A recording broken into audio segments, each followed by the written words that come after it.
테스트를 보기로 했어요. 지난 시간에 테스트 본다고 공지했었던 게 이제 남북국 시대. 이 남북국 시대라고 하는 표현 자체는요, 조선 후기에 실학자였었던 유득공이 자신의 저서였었던 발해고를 통해서 처음으로 이제 정립하고 사용했었던 개념입니다. 남쪽으로는 어떤 나라가 있다고?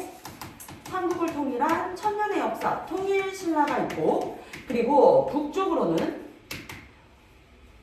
고구려의 옛 장수 출신이었었던 대조영이라는 인물이 이 만주, 동모산 지리성 근처에 건국했었던 나라, 바로 발해라는 나라가 있었습니다.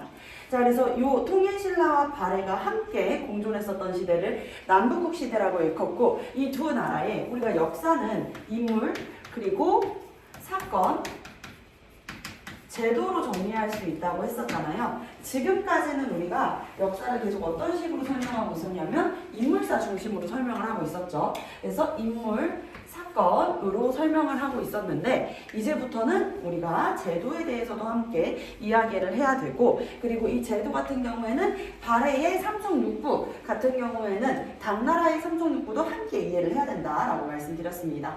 자, 그러면 통일신라의 통치 제도부터 시작을 해볼 것이고요. 여러분들 시험지 받자마자 제일 먼저 뭐 해야 돼요? 이름 써주셔야겠죠. 이름 써주시고, 우리 이 시험은 한번 이렇게 설명한 다음에 수급반 친구들 같은 경우에는 오늘 수업 정규진도 끝나고 나서 약 10분가량 이 테스트를 볼 겁니다. 그리고 수급반 친구들 말고 한국반 친구들은 미리 이 영상까지 함께 해가지고 공지가 나갈 예정이니까 충분히 준비한 시간이 됐을 것이라고 생각을 하면서, 판단을 하면서 여러분들은 내일 이제 오자마자 바로 테스트 보는 걸로 그렇게 할게요. 아시겠죠? 자, 지도와 같이 행정구역을 정비한 국가에 대한 설명으로 옳은 것은, 요거는 이제 실제 한국사 능력 검정 시험에서 발표된 문제인데요.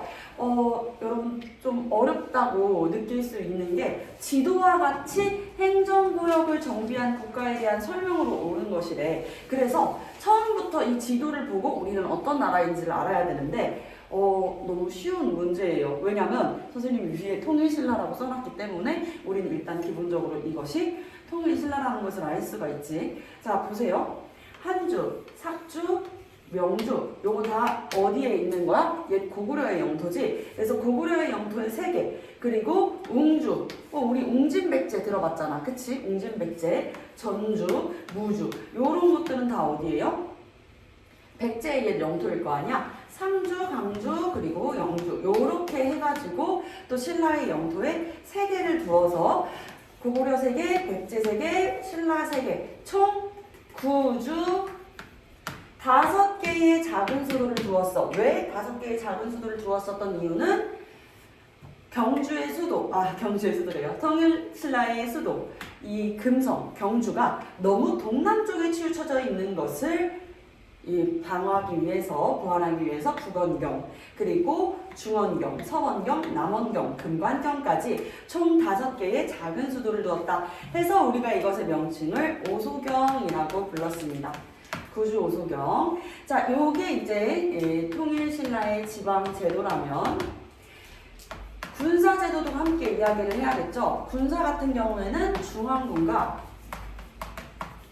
지방군으로 나눌 수 있는데, 중앙군을 이제 구서당이라고 해서 고구려, 말갈, 백제, 신라민들이 두루 다 중앙군이 될 수 있었다라고 이야기를 했고, 지방군 같은 경우에는요, 이 지방 한주, 삭주, 영주, 웅주, 상주, 암주, 양주, 그리고 경주, 전주, 무주, 여기에다 다 한정식 배치를 하는데, 구주에 한정식 배치하면 몇 정이 되게 하겠어?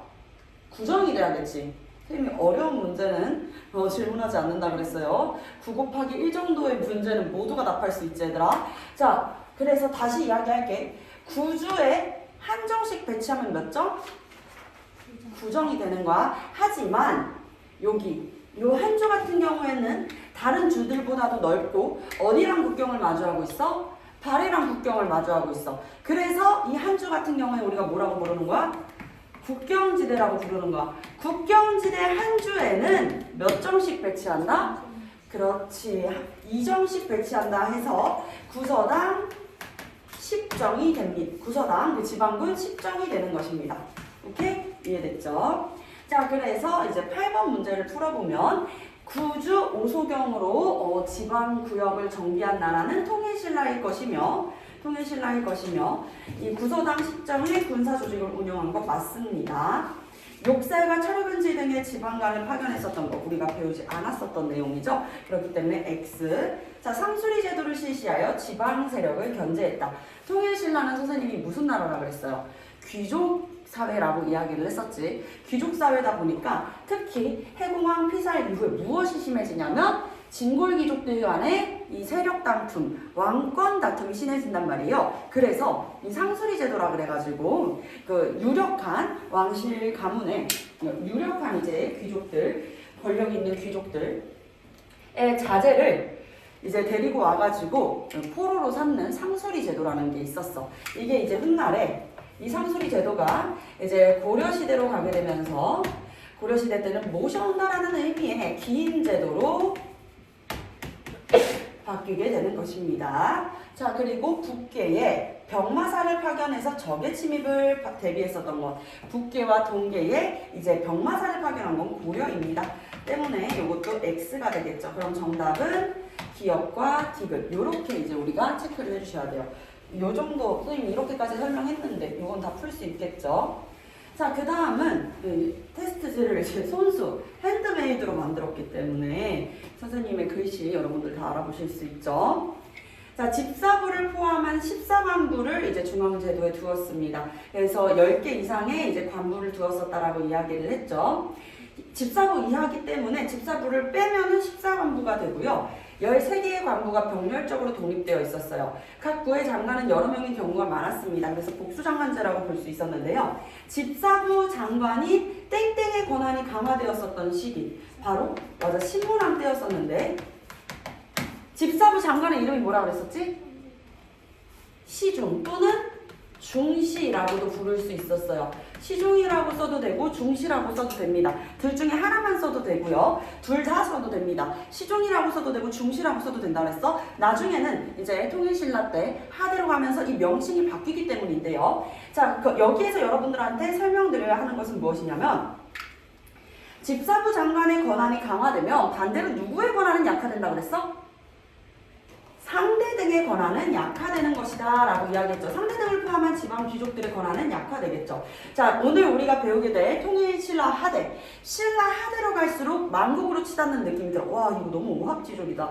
나라의 체계가 너무 무너지고 있는데 이런 생각이 들 거란 말이야, 얘들아. 그때 우리가 이제 오히려 중시의 권한이 약화되는구나. 하지만 그러면 누구의 권한이? 상대 등의 권한이 올라가게 되겠지. 이렇게 반비례한다라는 걸 여러분들이 좀 알아주시면 되겠습니다.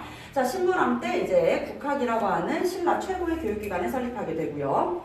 자, 군사는 이제 모병제로 신라, 고구려, 백제, 말갈, 그리고 고구려의 계승국가였었던 안승의 보덕국, 금마저의 안승 보덕국 기억나시죠? 그죠?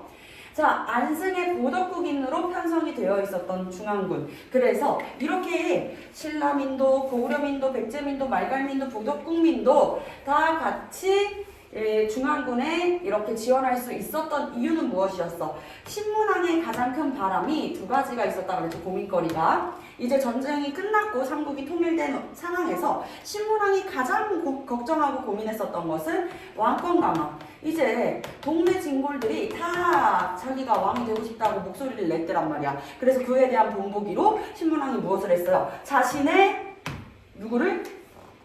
장인어른 김음도를 난을 일으켰다 라는 명분으로 김음도를 비롯했었던 진골 세력들을 대거 숙청했었죠. 그것을 우리가 김음돌의 난으로 설명을 드렸습니다. 자, 두 번째는 무엇이냐면요. 두 번째는 여러분들 이거 잘 기억하셔야 돼요. 신문왕 때 삼국이 통일된 건 아니야. 신문왕 전대 이제 문무왕 때 삼국이 통일됐었잖아. 그러니까 이제 이 민족이 융합되기를 바라는 마음, 민족 융합, 그래서 신라, 백제, 고구려 영토에다가 각 3주씩 두어가지고 구주라고 하는 지방 제도를 완성했었던 것이죠. 자, 그래서 민족이 융합되길 바라는 마음이 이 중앙군에도 나타나 있어. 중앙군 제도에도 구서당. 자, 지방군은요 구주에 한정씩 배치를 합니다. 빈칸을 여러분들 못 찾아가지고 빼뜨리는 친구들이 있어요. 절대 그러면 안 돼. 구주에 한정씩 배치하지만 북쪽에 발해랑 마주하고 있는 국경지대에다가는요 어떻게 한다? 2정씩 배치를 한대. 어디? 한주 여기 빠뜨리면 안 돼, 얘들아. 자, 그래서 총 구서당 10정이 되는 것이다. 아, 이 정도면은 이거 테스트가 아닌 수준. 할만하지? 선생님이 이야기했잖아. 어려울 것 같으면 미리 준비를 해야 된다고 압박을 넣었을 텐데 요거는 오늘 여러분들 쉬는 시간만 잘 활용해도 충분히 가능합니다. 자, 지방제도를 또 어떻게 했었다? 구주 오소경 체제로 고구려 영토 그리고 백제의 영토, 신라의 영토에다 각 3주씩 구주. 그래서 행정기능을 강화하고 주의 장관으로 총관을 임명해가지고 도독을 파견했습니다. 주 안에는 9년을 두어서 지방군을 파견했었고요. 자, 그리고 군사, 행정상의 요지로 소경의 장관으로 사신을 파견했다는데 소경이라고 힌트가 이미 나갔죠. 바로 오소경이 되겠습니다. 자, 오소경을 설치한 목적이 무엇이냐? 여기 나와 있죠? 수도 경주가 지역적으로 치우쳐져 있는 것, 동남쪽으로 치우쳐져 있는 것을 보완하기 위해서였다. 동남쪽으로 치우쳐져 있는 것을 보완하기 위해서 각 지방의 균형 발전을 도모했다. 자, 그리고 지방 세력들, 귀족 세력들을 통제하기 위해 가지고 그들의 자제를 수도로 데리고 와가지고 거주하게 하면서 너 혹시라도 지방에서 나쁜 짓 벌이기만 해봐. 네 아들 지금 내 옆에 있어. 하는 제도. 무슨 제도? 여기 선제도 나와 있어. 바로 상수리 제도. 어려운 내용 없죠? 완전 이 정도면 완전 아싸. 그치? 자, 그 다음은요 발해 페이지로 한번 넘어가 보도록 할게요.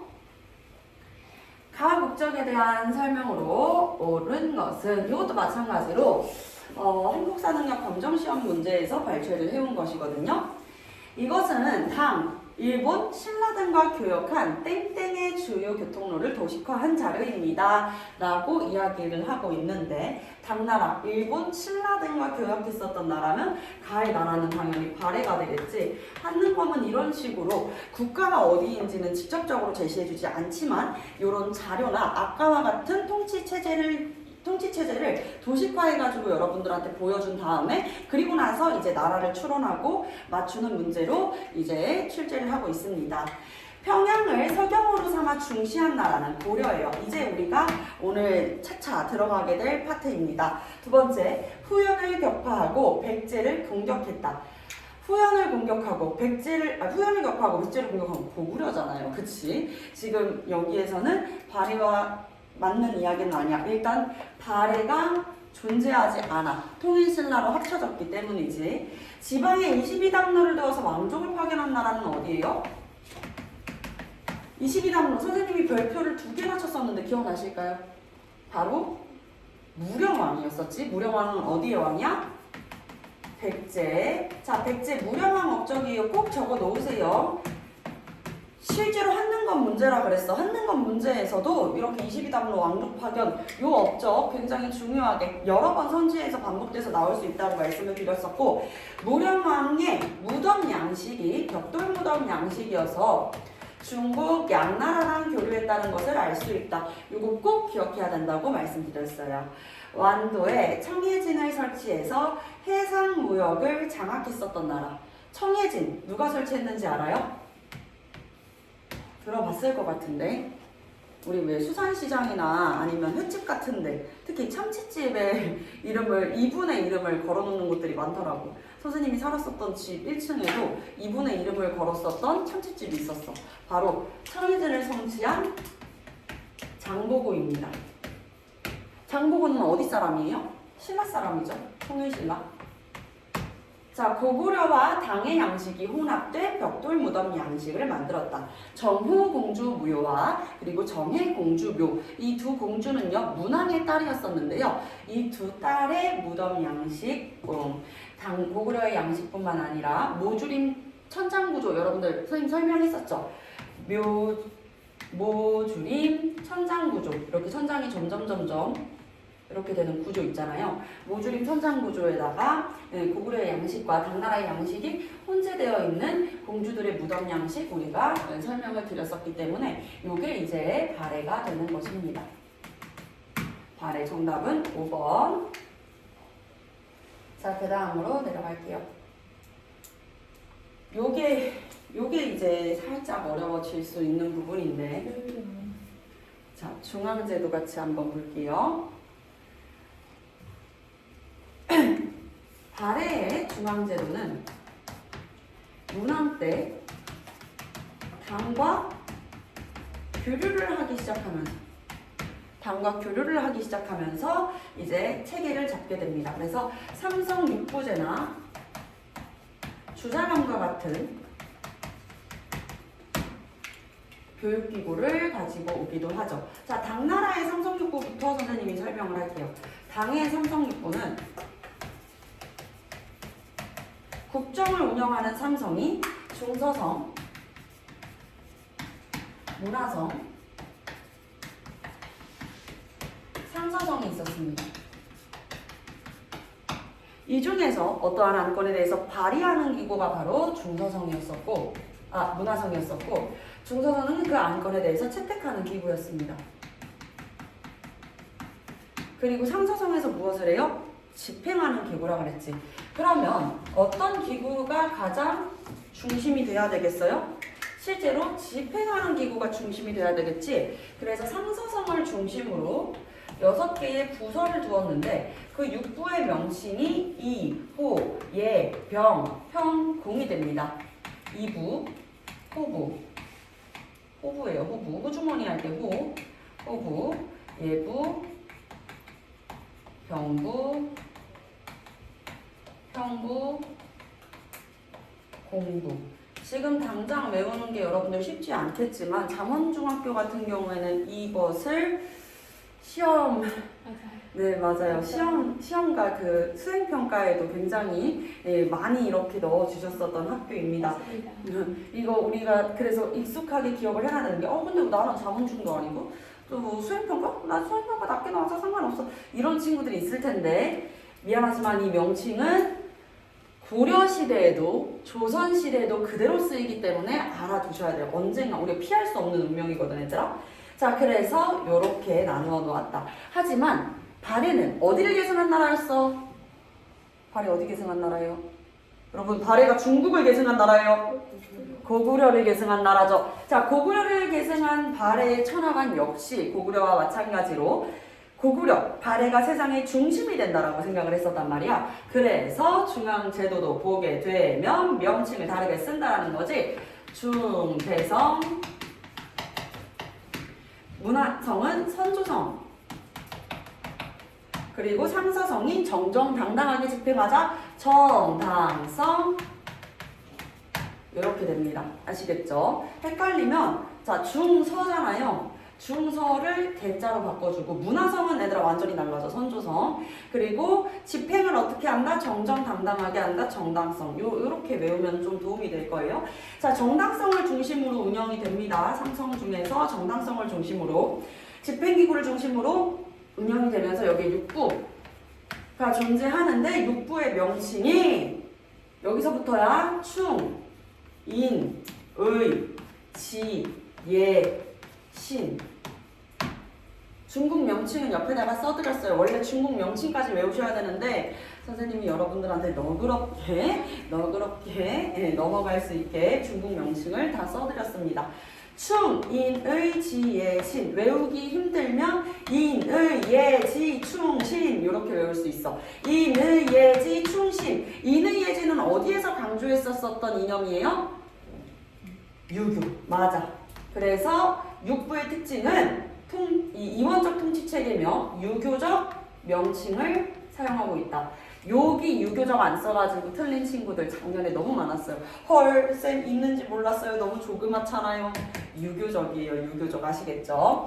유교, 공자, 맹자께서 말씀하시길 우리 인간은 태어날 때부터 하늘로부터 부여받은 선한 마음이라는 것이 있는데 우리가 살아가는 과정에서 그 선한 마음을 도덕적인 마음을 잃어버리게 된다. 잃게 된다라는 거야. 그래서 이 도덕성의 회복에 대해서 강조했었던 게 공자의 가르침에 이어가지고 인간은 착한 본성, 이 사단을 가지고 태어난 존재이다 라고 주장했었던 성선설을 주장한 것이 바로 맹자가 되겠습니다. 아시겠죠?